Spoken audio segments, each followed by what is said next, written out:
Hey guys, आज हम Ross में एक नया प्रोग्राम बनाने की कोशिश करेंगे। दो नंबर लेंगे, दोनों नंबर को आपस में स्वैप कराएंगे, साथ में उसको स्वैप कराने के बाद उसको हम आउटपुट के रूप में दिखाएंगे। तो मतलब दो नंबर को लेना है तो एक हम पब्लिशर नोट बनाएंगे, नंबर एक पहले नंबर लेने के लिए दूसरा पब्लिशर नोट बनाएंगे, दूसरे नंबर को लेने के लिए और तीसरा नोट बनाएंगे। उसमें हम क्या करेंगे, सब्सक्राइब करेंगे दोनों वैल्यू को, फिर उसको आपस में स्वैप कराएंगे और दिखाएंगे। ठीक है, इसके बाद मैं आपको बता दूं नेक्स्ट लेक्चर में जो मैं आपको बताऊंगा एक रिवर्स नंबर का प्रोग्राम बनाऊंगा और उसके बाद हम एक रैंडम नंबर लेंगे, मतलब फ्लोट में रैंडम वैल्यू लेंगे, नंबर मतलब जनरेट करवाएंगे और रैंडम वैल्यू को सब्सक्राइब करेंगे। इसके बाद मल्टी एरे और फिर जस्ट बेसिक को मैं यहाँ पे ख़त्म करूँगा। इसके बाद मैसेज पे काम करेंगे। अप्रॉक्स यहाँ पर 20 लेक्चर तक मैं इसको टॉपिक में पब्लिशर सब्सक्राइबर बताऊंगा, फिर मैसेज का बताऊंगा। मैसेज से भी दो प्रोग्राम लेके आपको पब्लिशर सब्सक्राइबर के समझाऊंगा, फिर सर्विस में जाऊंगा। तो शुरुआत करते हैं स्वैप पे। यहाँ पे हमारा जो मेन है, तो देखो मैंने लिखा write up publisher node 1 to take input 1। मुझे इनपुट 1 को लेने के लिए मैंने एक पब्लिशर नोड 1 लिखा, इनपुट 2 लेने के लिए मैंने पब्लिशर नोड 2 लिखा।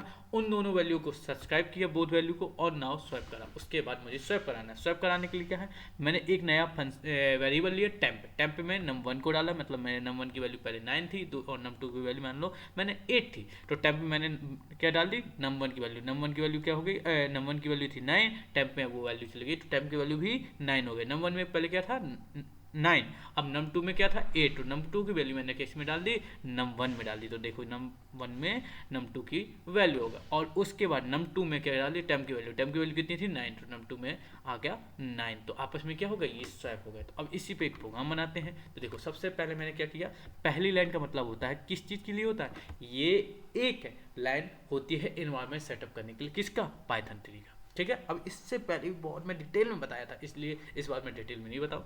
इम्पोर्ट रॉसपाई का मैंने मतलब बताया था, फिर से बता रहा हूँ, ध्यान से सुनिएगा। ये एक पैकेज है, ठीक है। अब इस पैकेज में बहुत सारी लाइब्रेरी है, जैसे पब्लिशर, रेट, सब्सक्राइबर और इनएट नोड, बहुत सारी लाइब्रेरी है। हम जो जो ज़रूरत है लेते जा रहे हैं। From STD message dot M S, ये एक है स्टैंडर्ड मैसेज का फॉर्मेट ऑलरेडी डाला हुआ है, तो उसमें से हमें डेटा टाइप जो इन 32 जरूरत है तो उसको ले लेंगे। और इसकी फील्ड ये क्या थी, टाइप था, हमें फील्ड क्या थी, इसकी फील्ड होती है डेटा, मैं ऑलरेडी आपको बता चुका हूँ। अब है डेफ फन लिखा है, मतलब ये फंक्शन की डेफिनेशन है। अब रॉसपाई डॉट इनिट नोड, हमेशा कोई भी नोड को पब्लिश करेंगे या कोई नोड को किसी भी नोड में डेटा पब्लिश करेंगे या किसी नोड से डेटा सब्सक्राइब करेंगे, हमें हमेशा नोड को पहले इनिशियलाइज करना होगा और उस नोड का कुछ ना कुछ नाम देना होगा। जब नेम देंगे तो देखो रॉसपाई डॉट इनिट नोड, इसका पहले वेरिएबल है क्या, नोड नेम। नोड नेम मैंने यहाँ पर नोड 7 और यहाँ पे मैंने क्या लिखा, एनोनिमस इक्वल टू ट्रू, यानी ये पूरा नोड 7, ये नोड 7 टाइप के और भी नोड किसी ने बनाए तो वो नोड 7 में कुछ वैल्यू एक्स्ट्रा ऐड हो जाएगी और वो नोड पूरे सिस्टम में यूनिक बन जाएगा। अब है रॉसपाई, ये पैकेज है। डॉट पब्लिशर, ये एक लाइब्रेरी है। रॉसपाई एक पैकेज से डॉट पब्लिशर लाइब्रेरी ली और उसमें पब्लिशर लाइब्रेरी में 3 चीज़ें होती हैं, जिसमें 2 मैंडेटरी हैं। कौन कौन से, एक टॉपिक नेम, दूसरा किस टाइप के टॉपिक में उस टॉपिक में किस टाइप का डेटा पब्लिश करना चाहते हैं, ये है टॉपिक। टॉपिक ने मैंने रखा टॉपिक 5 और यहाँ पे मैं इन 32 टाइप का डेटा को पब्लिश करना चाहता हूँ, इसलिए यहाँ पे लिखा क्यू साइज 10, मतलब डेटा बहुत ज़्यादा है तो होल्ड में रखने के लिए मैंने क्यू साइज 10 यहाँ पे लिखा। और उस ये मैंने जो वर्क किया है एक वेरिएबल में स्टोर कर लिया, जो बार बार मुझे न करना पड़े। अब रेट यहाँ पे लिखा रॉसपाई डॉट रेट, एक बार में एक मैसेज दिखेगा। मैंने यहाँ पर 1 लिखा, ये 2 लिखा होता तो 2 मैसेज दिखते, तो रेट इतने रेट के से डेटा पब्लिश करेगा। और रेट डॉट स्लिप, और ये इतने रेट के बाद डेटा पब्लिश होने के बाद वो अपने आप स्लिप हो जाएगा। बट ये चीज़ वाइल लूप के कारण यहाँ पर रिपीट होती है। अब वेल मैंने इन 32 एक फंक्शन बना टाइप में वर्क करेगा। यहाँ पे वेल मैं स्टोर कर लिया, वेल डॉट डेटा में उस वैल्यू आएगी। अब यहाँ पर मैं इनपुट फंक्शन में बाय डिफॉल्ट वैल्यू आती है स्ट्रिंग टाइप की। इनपुट फंक्शन में बाय डिफॉल्ट वैल्यू जो यूजर देगा वो स्ट्रिंग टाइप की होगी, पर हमें उसको इंटीजर में कन्वर्ट करना है तो मैंने इस टाइप कास्टिंग की, इंटीजर आगे लगाते, तो वेल डॉट डेटा में वो डेटा आके आ गया। अब है पब डॉट पबल, मैंने नाम से ये वेरिएबल लिया था, पबल डॉट पब्लिश में उस वैल्यू को डाल दिया। अब वो एक्चुअली वो ऑब्जेक्ट बन के तैयार हुआ था टॉपिक 5 और उसमें 32 टाइप का डेटा जा सकता था, पर डेटा कुछ नहीं डाला था। जब पबल डॉट पब्लिश लिखा तो उसमें एक्चुअली डेटा अब जा सकता है और रेट डॉट स्लीप से वो डेटा स्लीप हो जाएगा। ठीक है, अपने इतनी बार बार बार रिपीट होगा रेड डॉट स्लिप, हर एक मैसेज देने बाद फिर स्लिप होगा, बट वो red while not lost shut down ये बार बार उसको रिपीट कराता रहेगा। ठीक है, स्वैप 1 का भी ऐसा ही सेम प्रोग्राम है, उसमें बस मैंने नोट का नेम चेंज किया है, टॉपिक नेम चेंज किया है और सारी चीज़ें मैंने सेम ही रखी हैं। अब आते हैं स्वैप 2 के प्रोग्राम में, आपको ये बना के देखना है, जस्ट इसलिए मैंने आपको कुछ एक्सरसाइज भी दे रहा हूँ। ठीक है, यहाँ पे मैंने पहले 3 लाइन का मतलब समझा चुका हूँ। ये दोनों वैल्यू को मुझे ग्लोबल बनाना होगा, इसलिए num1 बराबर मैंने 0 लिखा, num2 बराबर 0 के मतलब बाय डिफॉल्ट num1 का एक वेरिएबल लिया, उसमें वैल्यू मैंने 0 डाल दी जो ग्लोबल ही है, कोई भी एक्सेस कर सकता है। num2 की भी मैंने वैल्यू 0 डाल दी और इसको भी कोई भी एक्सेस कर सकता है। अब आते हैं मेन चीज़, यहाँ से मैंने फंक्शन को कॉल किया। अब मैंने इस फंक्शन को कॉल किया, ये फंक्शन में गया rospy.init नोड। मैंने बताया था कभी भी सब्सक्राइब करने से पहले या पब्लिश करने से पहले हमें नोड को इनिशियलाइज करना होता है।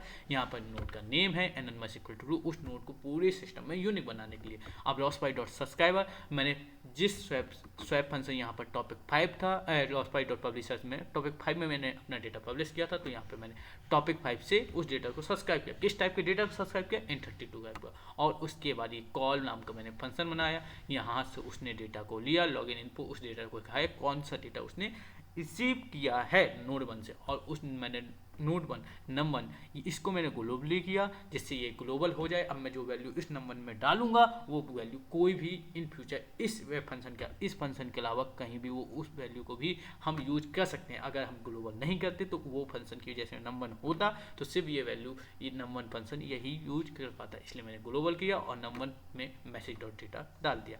ठीक है, ये चीज़ हो गई, मेरे num1 में डेटा आ गया है जो मैं डालूंगा। इसके बाद num2 मैंने rospy.subscriber किया, टॉपिक 6 चला और उसने भी सेम काम किया, num2 में वो वाला डेटा पब्लिक कर दिया। अब जो वैल्यू थी वहाँ पे यहाँ पे मैंने क्या थी मैंने num1 बनाया था, ये लोकल था, पर ग्लोबल लगाने पर ये ग्लोबल num1 हो। यहाँ पे भी num1 लोकल होता पर मैंने उस वैल्यू को ग्लोबली बनाने यहाँ पर ग्लोबल फंक्शन का यूज किया, तो दोनों ये वैल्यू ग्लोबली बन जाएंगे। अब इसके बाद क्या है, अब इस चीज़ को मुझे आपस में स्वैप कराना, num1 की वैल्यू मुझे temp1 में डाल देना है, मैंने जो अभी लॉजिक लिखा था, num2 की वैल्यू num1 में डालना है और temp की वैल्यू num2 में डाल दिया। और उसके बाद मैंने जो डेटा मिला था उसको स्ट्रिंग टाइप में किया, क्योंकि यहाँ पे एरर आने लगते, ये पाइथन का है। अगर आपको फिर भी डाउट है तो पूछिएगा, मैं बताऊंगा। और rospy.spin उस स्क्रीन को जब तक होल्ड करके रखेगा जब तक कोई बाहर से नहीं मिल जाता है, इसलिए करते हैं।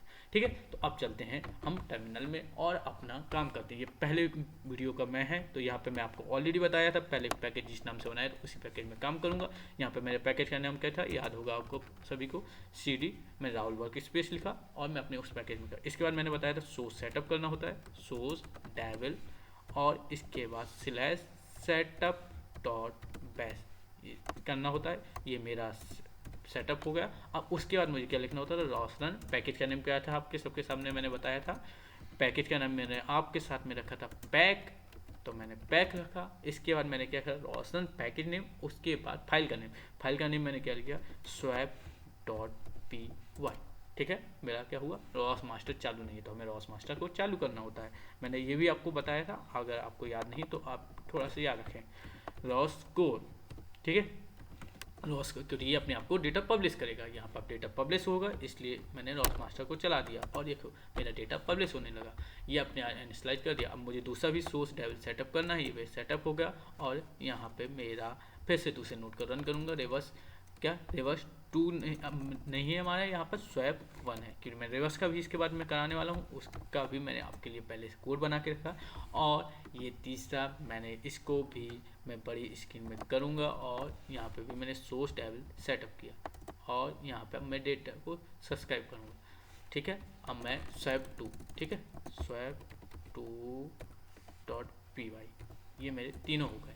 अब मैं इन तीनों को आपस में क्या करूँगा, ये अभी आएगा क्योंकि मैंने अभी वैल्यू दी नहीं है, तो इसको मैं डिटैच करूँगा और सारी स्क्रीन में इनको अलग करके दिखाऊँगा। इसको मैंने लेफ्ट में ले जाऊँगा, अलग अलग इस टर्मिनल को मैं डिटैच करूँगा और इसको मैं आपको एक साथ में तीनों चीज़ों को पब्लिश कराने की कोशिश करूँगा, जिससे आप चीज़ें सामने होते हुए देखें। वेट जस्ट अ सेकेंड, एक हमने ये किया और एक और स्क्रीन हम बनाएंगे यहाँ पे। ये हमारा, हाँ ये हमारा ये वाला को रॉस कोड का मुझे ज़रूरत नहीं है, इसकी ज़रूरत है। मैं डिटैच स्क्रीन में गया और इसका भी मैंने एक छोटा सा बना के, वेट 8 सेकेंड, हाँ, एक ही मेरा स्क्रीन हो गई और दूसरा मेरा, मैं आपके सामने 1 सेकेंड, हाँ दूसरी ये हो गई, पहली ये, दूसरी ये, ठीक है। अब इसको हम यहाँ पे वैल्यू देंगे, मान लो मेरी 9, और वेट अ सेकेंड, एक चीज़ और हम करते हैं, इसको इस वाले को दिखाते हैं जिससे हमें चीज़ें क्लियर होती जाए, ठीक है ना। पहला वाला स्क्रीन ये है और दूसरी वाली ये पब्लिश करने के लिए ये इसके लिए है, और ये दूसरी एक दे। तो देखो ये हमारा पहला वैल्यू देने, मैंने पहले नोट की वैल्यू दी 9, दूसरी नोट की वैल्यू दी मैं यहाँ पर 10 दूंगा, और आपस में देख सकते हैं आप देख सकते हैं 10, पहले वाले ने क्या दी, मेरी 10 दी थी पर आफ्टर स्वाइप क्या हुआ, पहले वाले 9 दी थी, दूसरे वाले 10 पर आफ्टर स्वाइप हुआ 10 और 9 हो गया, और ये यहाँ पर देख सकते हैं इस स्वाइप का आपस में काम होता जा रहा है। तो दोस्तों आज की इस वीडियो में इतना ही, नेक्स्ट वीडियो में आपको बताता हूँ रिवर्स के बारे में, फिर उसके बारे में बाद मैंने आपको बताया है, ये आप कोशिश करते जाइएगा, इसलिए मैं आपको पहले से बता रहा हूँ। उसके बाद का मेरा नेक्स्ट का प्रोग्राम है रैंडम नंबर का, और उसके बाद एरे का, जिसके बाद शायद भर मेरे हिसाब से छोटे छोटे बेसिक क्लियर कॉन्सेप्ट हो जाएंगे। Thank you watching this video, like, subscribe, share.